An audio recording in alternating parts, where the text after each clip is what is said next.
Welcome to I news. నేను మీ సోనియా. మీ bike car మీద traffic challan పడినా మీకు తెలియలేదా?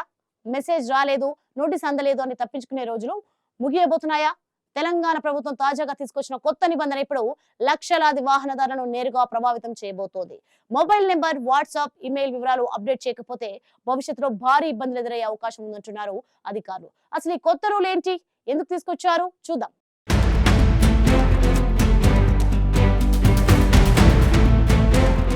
తెలంగాణ రాష్ట్రంలోని అన్ని వాహన యజమానులకు రవాణా శాఖ కీలక ఆదేశాలు జారీ చేసింది.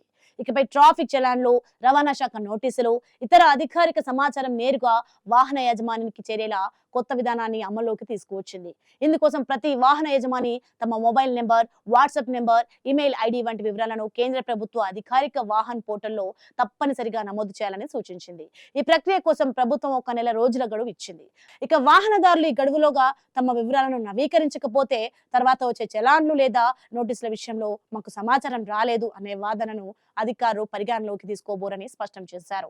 వాహన్ పోర్టల్లో నమోదైన నెంబర్ లేదా ఇమెయిల్ కు సమాచారం పంపితే అది అధికారికంగా అందినట్లుగానే భావిస్తారు. ప్రస్తుతం హైదరాబాద్ తో పాటు రాష్ట్ర వ్యాప్తంగా ఏఐ కెమెరాలు, ఆటోమేటిక్ నెంబర్ ప్లేట్ రీడింగ్ వ్యవస్థల ద్వారా వేలాది ట్రాఫిక్ ఉల్లంఘనలు నమోదవుతున్నాయి. అయితే చాలా మంది వాహన యజమానుల మొబైల్ నెంబర్లు పాతవి కావడం లేదా నమోదు కాకపోవడం వల్ల చలాన్ సమాచారం వారికి చేరడం లేదు.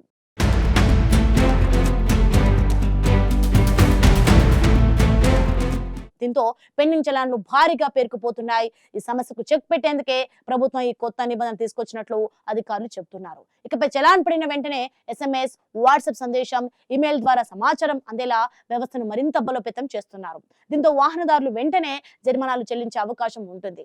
అదే సమయంలో ప్రభుత్వానికి పెండింగ్ బకాయిల వసూలు కూడా వేగవంతం కానున్నాయి. ఇటీవల పెండింగ్ చలాన్లపై తెలంగాణ ప్రభుత్వం మరింత కఠినంగా వ్యవహరించే దిశగా అడుగులు వేస్తోంది. వరుసగా ట్రాఫిక్ నిబంధనలు ఉల్లంఘిస్తూ చలాన్లు చెల్లించని వాహనదారుల డ్రైవింగ్ లైసెన్స్, RC సేవలను కూడా బ్లాక్ చేసే ప్రతిపాదనలు ఇప్పటికే చర్చలో ఉన్నాయి. అందుకే వాహనదారులు వెంటనే వాహన్ పోర్టల్లోకి వెళ్లి తమ mobile number, WhatsApp number, email వివరాలను అప్డేట్ చేసుకోవాలని రవాణా శాఖ సూచిస్తోంది.